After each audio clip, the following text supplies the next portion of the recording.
Washington County Flag Football Live, Episode 6. We've made it this far already. First time, however, we will not be broadcasting from Tony's Pizzeria, which you can find located at 14224 Pennsylvania Avenue, Hagerstown, Maryland. With me tonight is, just me. No guests tonight, just myself. This will be a one-man show. Similar format to what we normally would do. I'm going to recap the games. I'm going to go over the power rankings for this week. I'm going to do my predictions. And for tonight, I'm going to allow a live Q&A. If you have any questions, post in the comments thread. I can see it over on the right side of my screen. I will also be showing off the jersey I'm wearing tonight and giving a bit of a history on the West Virginia Ducks for those who don't remember 3 months ago. All right. Anyways, let's go over the results for this week. The first game was X-Dogs versus the Brunswick Assassins. X-Dogs, 31-0. This was a major upset. Did not see this one coming. Not a very close game. Assassins got off to a good start. They managed to drive down to the X-Dogs 17 on their first drive. I think that's the furthest closest they've gotten to the end zone all season before stalling out and turning the ball over on downs. For the X-Dogs, Matt Eisenberg threw 5 touchdowns, 1 each to Brandon Stum, Jason Vaughn, George Nunn, Sean Scales, and Malcolm Ricks. Stum managed an extra point as well, and Dustin Durf had an interception. The Assassins presented the bodies this time. I believe they have their most dressed yet at 16, but they still have yet to find the scoreboard. However, if you watched a good part of that game, they're getting there. It's a slow process. Like I've said all season, numbers is their issue. I think as the year goes on, they'll get better and better, and I believe very soon they will find the end zone. Our second game of the day was a surprise one. Ruckus 33, Warriors 24. Surprisingly, a high-scoring game. Did not expect a shootout of this one. The Warriors offense found some rhythm this week, courtesy of John Shobe and Brandon McClain. The Ruckus offense was seemingly clicking after struggling to do so all season. Very chippy game. It got very interesting towards the end with some Ruckus players and some Warrior players going at it. The big controversy surrounding this one, as the Warriors scored to pull within 27-24, they attempted an onside kick, which, for those of you who do not know, we do onside kicks in this league. I know it's unheard of, but we do, but only in certain occasions. Case in point, under 2 minutes remaining while you're trailing. The way it works is you kick the ball off, and your opponent has to return the ball past the 20-yard line. Now, say they catch it, say the 26, so it's automatically theirs, barring something incredibly stupid, like, tossing a lateral or bad luck somehow. But if your opponent doesn't make it past the 20, it goes back to you at the 50. So the Warriors did this with Brock Klein kicking, much to my surprise. And Ruckus fielded it at the 18 and managed to return it all the way down to the other side of the field before their returner, I can't remember his name offhand, I apologize, was tackled down to the ground short of the end zone, which the last man rule applied, thus giving Ruckus an extra touchdown. However, as the Warriors pointed out, and as I noticed during the game, seemingly he calls for a fair catch. This is not on video. There's no video of this, so I know evidence. It's just something that I may have thought I seen. Maybe he was blocking the sun. He was going like this. Sun might have been in his eyes. He might have been trying to tell his guys, hey, I got it, like in baseball. But it appeared from my angle, facing away from where I was filming, and it appeared from the Warrior sideline, from what I gathered, that he was calling fair catch. But the refs didn't see it. And not a fair catch call. It's just what it looks like. So Ruckus, either way, they got the win. It's a shame for the Warriors, but, it's one of those things that happen in football. Happens all the time. Who's to say Ruckus would still not have won the game? We never know. Moving on now. For Ruckus, Scotty Scott threw 4 touchdowns to Jordan Palladino and Mikey Stunyon, along with Tyler Rouse, who caught 2 of those. 3 extra points by Kyle Marshall, and forgive me, and I actually got the name right here, or the returner, my apologies, got a little ahead of myself. Joe Caxiola, that sounds right to me. If it's not, mention something in the comments, which I don't know if you guys are actually saying anything or not. There's nothing appearing on my screen. So I'm going to keep my phone open if I can find it. and see if I can keep up with any comments. With that, the Warriors. Oh, sorry about that. I'll hit myself again. For the Warriors offense, John Joe, 4 total touchdowns. Great game against his former team. He really came out with the ball on Saturday. 2 of them to Brandon McClain and 1 to Skylar Scherer. Show himself had a rushing touchdown. And with this loss, the Warriors unfortunately are eliminated from A bracket contention, which brings the A bracket down to 10 teams now who are still alive for the moment. You got to remember the magic number is 5. 5 wins get you in. 5 wins get you, or 5 losses, I should say, will get you out. Moving on to the third game of the day, and this one I definitely believe was the game of the day. Affiliates 28, Red Knights 18. It was a tale of 2 different games. The Knights dominated the first half with a 12-0 lead at halftime. AFN just could not get the ball going in this game. They just were stagnating on offense. The Knights were stepping up every possession. And a lack of discipline on defense allowed the Knights to advance the ball down the field to extend drives.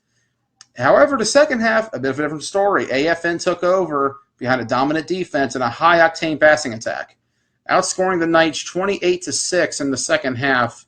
For AFN, Devontae Farrell threw 3 touchdowns. Justin Fox threw a touchdown. Larry Smith had 2 touchdown catches. Anton Snyder and Matt Weinbrenner each had a touchdown. Weinbrenner had a 2-point conversion catch with a pass thrown by Devontae Farrell. And Justin Fox had 2 extra points. Alex Fall for 2 interceptions. For the Knights, Andy Hoffman threw touchdown passes to Will Copeland. Again, forgive me for butchering this. Ola Kamolafe and Damian Wallace. And E.J. Wallace himself added an interception. AFN on Sunday, however, not so lucky. Back-to-back losses, 18-14 to the White Rebels and 6-0 to #Team Petty. So, a good Saturday, not so good Sunday for AFN. Our third game of the day is getting sketchy at times. Yeah, it could be your connection. It could be mine. I'm pretty certain that most of us using Antietam, Ross. Or at least the 1 2 are from Washington County. And anybody who lives up here can tell you how Antietam's connection is. A hard wire, I would hook it up. I'm going to see if I can. Worst case. I don't mind improvising on the fly. I do have a hard wire. Let me pick up. Yeah, it's an Antietam problem. I got a cord in here. Let me try to hook it up to my laptop and see if it works better. Because this is a laptop feed. This is not a podcast from a cell phone. So, oh, you got Comcast, Ross? You lucky bastard. All right, I'll be right back. I'm going to record real quickly. It's going to be right here. So, admire my LA Rams poster in the back from the 50th anniversary, or 40th, I should say, of the LA Rams in 1984. 1 second.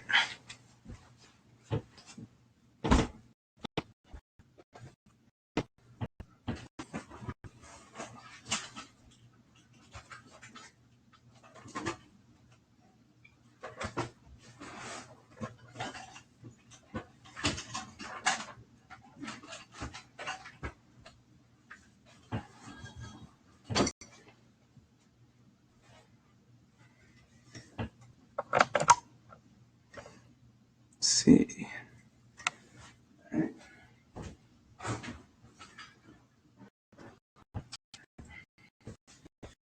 Okay, so I got it wired. If it's any better, tell me. If it's not, try to watch it afterwards. We're back. All right, so moving on to the third game of the day. And like I said, if this isn't working at the moment, I was just watching the replay later. Broad Axe 42, Top Gun 7. One side, Top Gun decimated on both sides of the ball. Broad Axe, Ryan Grable threw 5 touchdowns.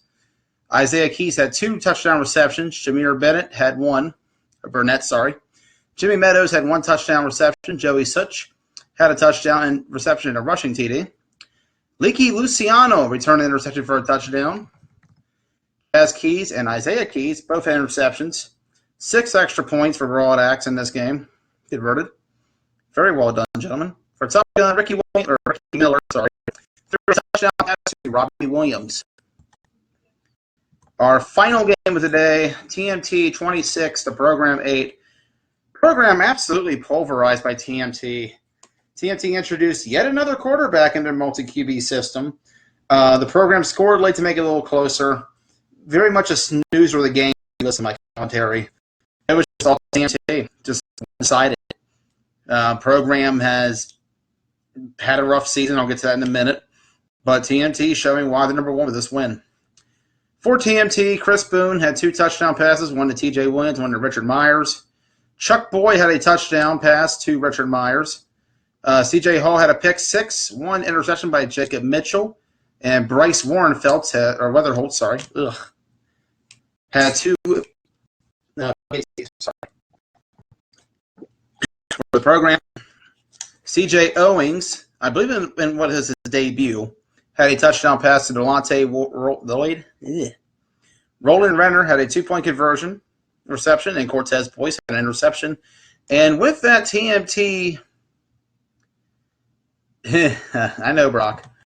And with that, TMT secured an A bracket berth. They are the first team in so far. So, congratulations, TMT, on making the A bracket. For them, it's all about seeding at this point, so make sure you get your best possible spot, or else you'll have to play twice in a day on that first Saturday. And now we move on to the power rankings. At number 11 is the Brunswick Assassins, 0-4. They had more numbers on the sideline, but not more numbers on the scoreboard or column. With 1 loss, the Assassins will be eliminated from playoff contention, so do or die the rest of the way.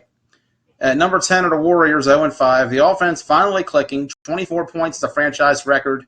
Defense, however, is going a bit down. They came in allowing 16 points per game, gave up 33, double the amount, almost over double, I should say. But the good news for the Warriors, you know where you're heading to in November. You get a feel of what competition you might be facing. Start preparing for that B bracket. Right now you've had it rough, but so did Ruckus and so did Top Gun.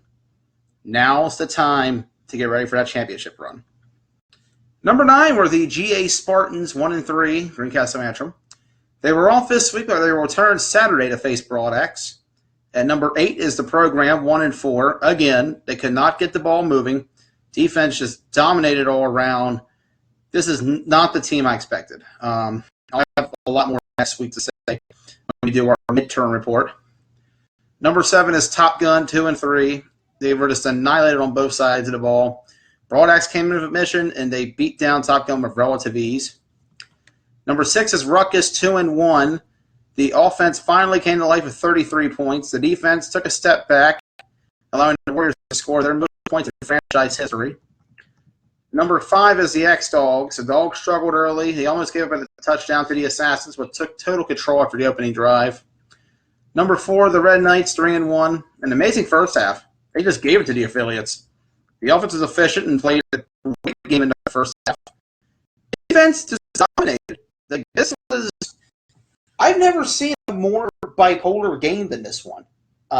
You had a Knights team who went from looking like roll beaters in that first half. They looked like the Knights of old. I seriously was reconsidering everything I thought about the Knights going to this season. Based on that first half alone, they looked like they were more than ready for AFN. That being said, boy, that second half was rough. Defense decimated. The offense slowed a bit. They only scoring 6 points. They blew an 18-7 lead in the third quarter. Surrendered 28 points total after only allowing 2.33 points per game all season. In fact, the last time a team had scored in the Knights was August 26th when the Spartans scored 7 points on them. They went a whole month playing amazing defense, but that second half,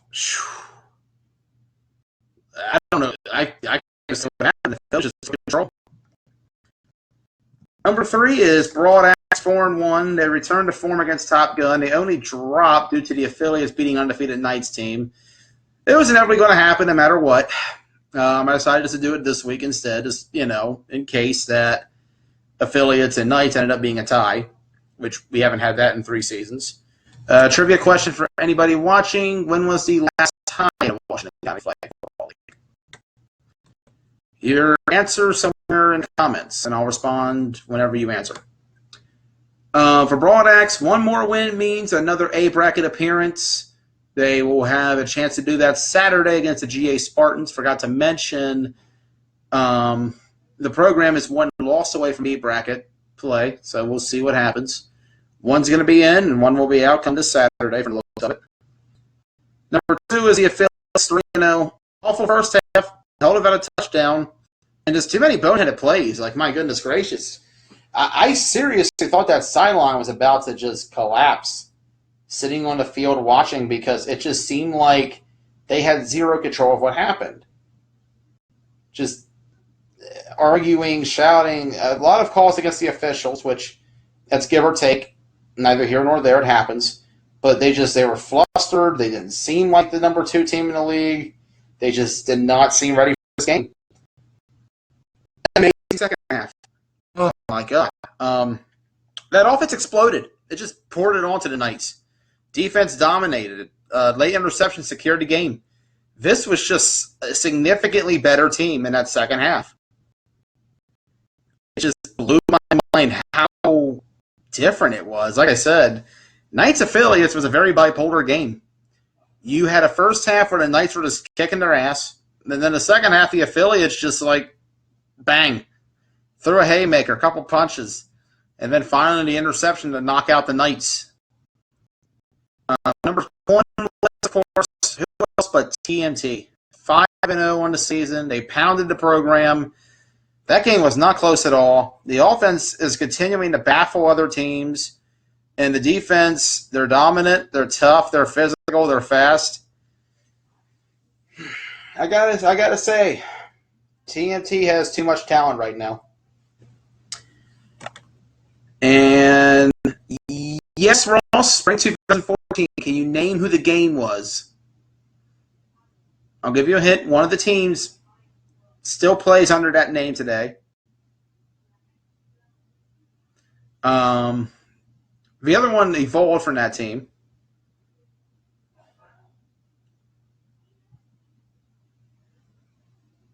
You got half of that right, Chris. Fall 2014, 4 overtimes, and yeah, pretty much same circumstances. There was actually a rematch scheduled a week later in the playoffs, irregardless of who won. So both teams just decided to call it because there's no point in continuing when no one can win. I'll get the answer at the end of the show if nobody else figures out who the second team is. All right, so now we're going to go over the story of my shirt for the week. This is the West Virginia Ducks, and I've worn their gear on here. I wore the fall 2016 jersey, and I also wore the spring jersey. This particular one is from the very last game of the franchise, played back in June. This shirt was made in commemoration to Danny Longerbeams, our coach, our left tackle, his mother, who passed away from cancer just a week of the game. And with October looming and Breast Cancer Awareness Month coming up, I feel it's suitable to wear this tonight. The West Virginia Ducks were first founded as an offspring of Survivor back in the spring of 2016. They were a hell of a team. A lot of my best experiences playing flag football were for the West Virginia Ducks. And originally they were the Mighty Ducks. And that name would change with the spring season.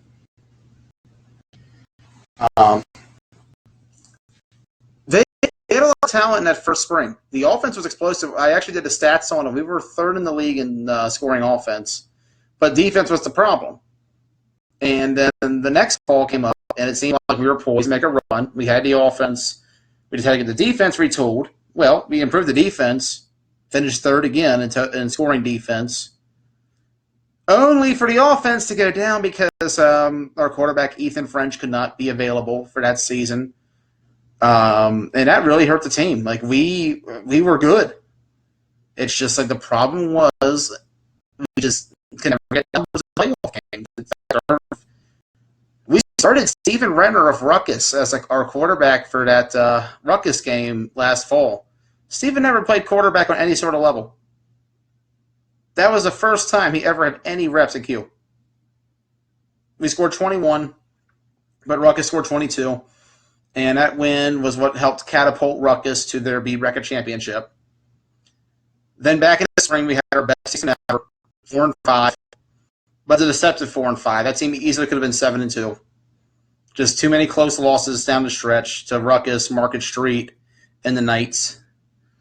We scored our signature victory back in May against TMT, knocking them off 27-21 after they had just beaten Ruckus. And we decided when we scored the number 1 seed for the B bracket, I believe it was Ashley Longerbeam, Danny's wife, who came up with the suggestion of wearing these shirts for a game against Top Gun in the playoffs. Unfortunately, it didn't go our way. We fell 18-16. And little did we know that day, but that was the end of the Ducks. That was our last game. The team folded back in August. Lack of financial support from players and just not being able to get it all together. I played for the Ducks in that 2016 fall season and 2017 spring season. And suffice to say, the most fun I had was with that team. And it's a shame that they're no longer around, but hell of a squad. Good group of guys. I loved every moment of it.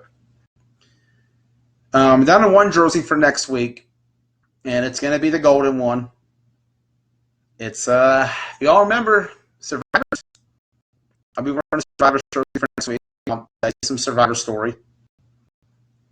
If anybody has a jersey of any former team that's a 2X or a 3X, I'll try to fit into a medium, but I haven't fit into a medium since I was probably about 3 years old. Please send it my way. I'll wear it. If you got stories in that team, tell me, because I'll tell stuff about it. I'll tell details and everything. Because the one thing I believe in is knowing the league history and league heritage. And this may not be around anymore. Their contribution to the league is never forgotten. So if you have a jersey of any former team, send it my way. I'll wear it on the show. Chris, Hitman? No, it's not Hitman. I'll be the PG Hitman of the league in that season. But you're right. They wore gray and green. Anyways, moving on. We're going to hit predictions now. 12-minute quarters again. I'm sure everybody is really happy about that. What that means, shorter game. You got to get up early and try to play D. Pace is going to be a bit faster. Awareness is a need. The first game of the day, number 7 Top Gun versus number 4 Knights, 9 a.m. kickoff. Third meeting between these two squads. The Knights lead the series all time 3-0. They defeated Top Gun 20-3 in Top Gun's first ever game in the spring of 2016. And then again, 46-6 in the quarterfinals of that spring. And just a few months ago, 26-6. So the Knights have their numbers, safe to say. They've outscored them by a combined 92-15. But in this particular game, both teams are in need of a rebound. The Knights lost the AFN game late in what could have been a swing if they aren't careful. And Top Gun has back-to-back losses to X-Dogs and Broad Axe. And the last one was very ugly, just one-sided, all Broad Axe. That could be a confidence killer if you are Top Gun. This has been so far. I believe this is their best season, their best team. You don't need another bad loss like that. Both defenses need to step up. They were gashed last week, particularly the Knights in the second half. The big matchup is going to be Ricky Miller versus Andy Hoffman. Miller will need time against the Knights defense that, in spite of the AFN game, may still be one of the best in this league. And Top Gun's pass rush and blitzes could create problems for the Knights if they can't pick up on it.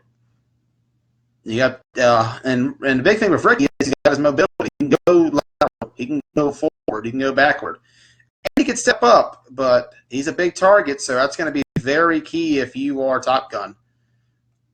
Honestly, my opinion on this, I think the Knights are going to win by a touchdown or two. I believe their defensive line is going to wear down Top Gun's offensive line, which is going to get Ricky Miller a little time to throw. And I believe Hoffman's experience is going to be key in winning this game against what is still an inexperienced Top Gun team. So I'm going to go with Knights to win their fourth of the year, Top Gun to lose their fourth. In what should be an interesting game for the most part. I think, like I said, Knights are going to win it. It'll probably be a late win if anything else. Our next game is going to be number 9 GA Spartans, number 3 Ballbacks, 10:30 kickoff. Ballbacks 3-0 against Spartans, having won 28-0 in the spring of 2016, 42-0 last fall, and finally 24-8 back in this spring. In a game that the Spartans played them very close, so if Broderick's final score coming on a pick 6 at the very end. For the Spartans, they need to shorten this game. They lack the firepower to get into a shootout with Broadax. The offense doesn't need to be explosive, however, just efficient. They had against the Warriors. Do not commit too many mistakes. The defense has to play disciplined ball. Execution is the key, and nobody does it better in this league than Broadax. Spartans will need to play to that level of execution, which they are capable of playing disciplined football. But this will be a tough task to handle. And with a win here, Broadax will clinch the A bracket berth. They'll be the second team in. Like I said, 5 is the magic number. If you hit 5 wins, you're in. If you hit 5 losses, you're out. Our third game of the day is going to be number 6 Ruckus versus number 1 TMT. This is the game of the week. I'm not kidding. It's the best matchup from what I'm gathering on the rankings. Second meeting between these two squads. As I mentioned, TMT defeated Ruckus 25-13 in the spring. TMT dominated the game from start to finish, jumping out to a 25-0 lead before Ruckus scored late to make it closer. TMT is just white hot right now, perhaps the best offense in the league. Ruckus will have to find a way to stop them coming off a terrible defensive game against the Warriors. Ruckus' offense appears to be clicking, and that can make the game interesting. I was going to come down to how their defense can step up to TMT's offense. Ruckus will need to keep this game short, as they do have affiliates right after, and they need to keep TMT's explosive attack off the field. I'm going to say too much firepower for TMT. I'm going to nod by 2 scores again, but I think Ruckus is going to keep this one a little closer than last time. The fourth game of the day is number 6 Ruckus versus number 2 affiliates. 1 p.m. kickoff. First ever meeting between both squads. This is a makeup game from Labor Day weekend. Ruckus is in for a hell of a task, having to face the 2 best teams in the league. This could be a swing game for Ruckus. If they go 0-2, it could be bad for them going down the stretch. Fatigue will be a factor. Ruckus hasn't played more than 1 game in a day since May 21st, where they beat the Spartans and then lost to TMT. Affiliates are much better conditioned for these type of games. However, Ruckus does have a deep roster, which could help here, but TMT is going to make it a track meet if they can. The affiliates are currently on a 2-game losing streak since Saturday, but in league play have tons of momentum stemming from that win over the Knights. One could argue, though, that Ruckus could be warmed up and ready for this game. That is an interesting idea. With doubleheaders, typically, if you're going to that second game, you're probably going to be warmed up for the first game and ready to go against a team that's cold. Or you're going to be tired in that first game against a team that's fresh. It really all depends on what your athletes have and what you can do coaching. So that first game can benefit. They can come in hot and ready when they face affiliates. But it could also be a detriment because they could be already winded from the TMT game. Like I said, that is not a game you want to be in a shootout with. You cannot afford a shootout in both those in that first game. You got to keep it close. You got to keep it fast, because otherwise it's not going to go well for Ruckus, at least in my opinion. And I think a lot of it is going to depend on what happens in that first game. Like I said, if Ruckus gets beat up by TMT, they're going to be fresh for affiliates.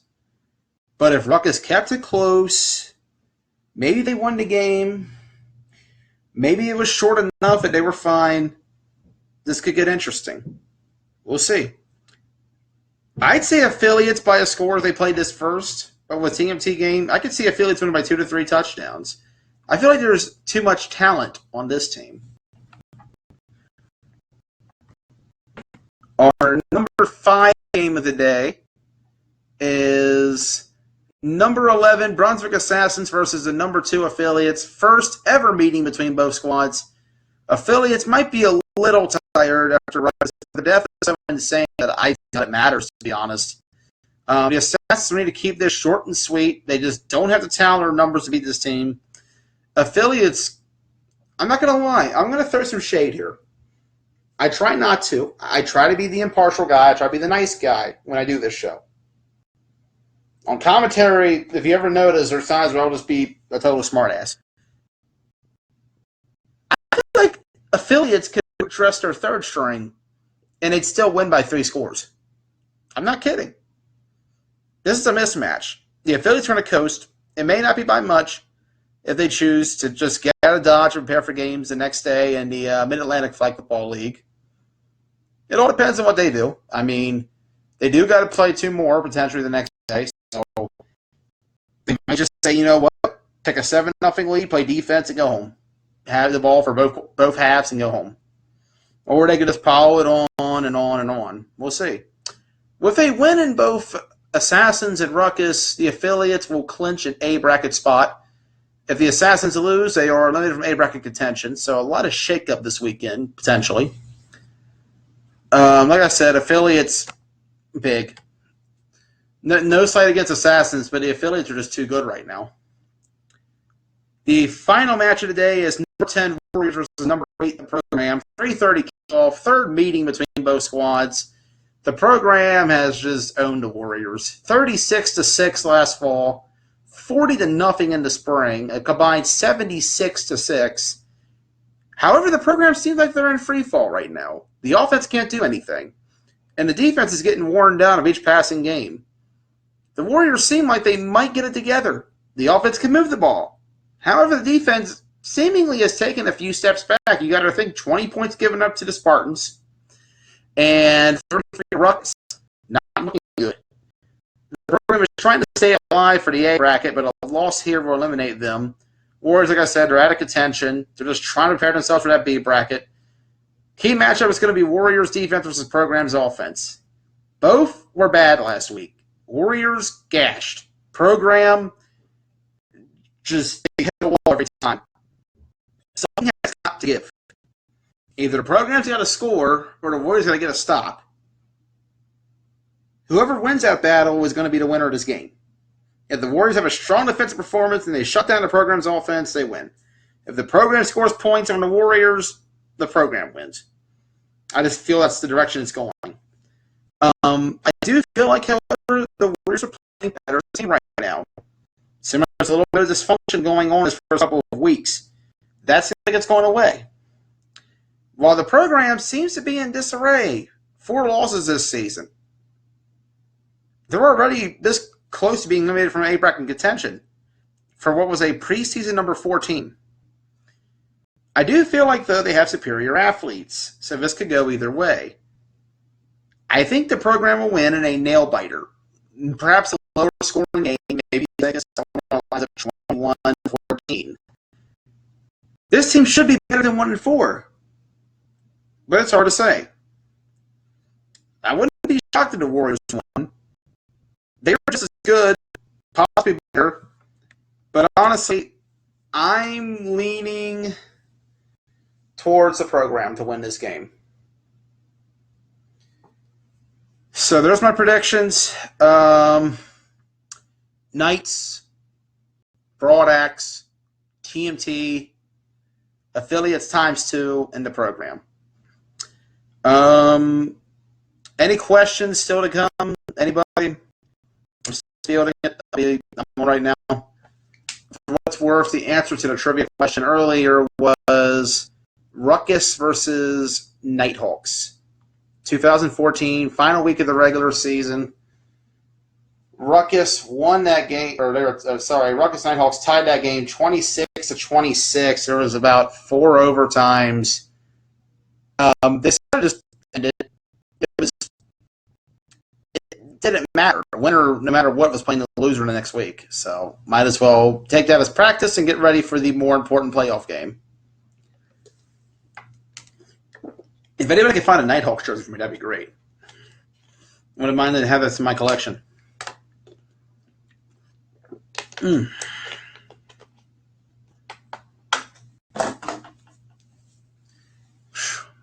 All right, so that's a fax machine going off in the office.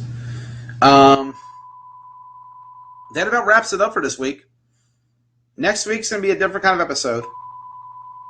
I'm hoping to get everybody there. I have a representative from all 11 teams as we prepare for midterms. After this week, every team would have played 5 games. So it's time for midterm evaluations. See what everybody stands at. See what everybody's trying to do. And I have my own personal segment for that. So if you're here, if we're back here next week, we could be here. We could be at Tony's. I'd love to do Tony's. I'd love to have guys on, but if not, I'm more than happy to do another show from my office. It's very roomy. The lighting is nice in here. The connection is still pretty wonky. You guys tell me. I'm not surprised. Washington County is garbage for the most part when it comes to their internet connection. But till then, I'll see you Saturday. For Ruckus and TMT, I'll be there. And give a few shout-outs. Game Time Hagerstown. We play kickball every Monday night. Fairgrounds, 315 Cleveland Avenue, Hagerstown, Maryland, 6 p.m. Monday night kickball. It's a great game. I recommend it. Hardcore. Give a shout-out to... Giving a shout-out to those in Puerto Rico right now who are suffering. It's been a very rough month.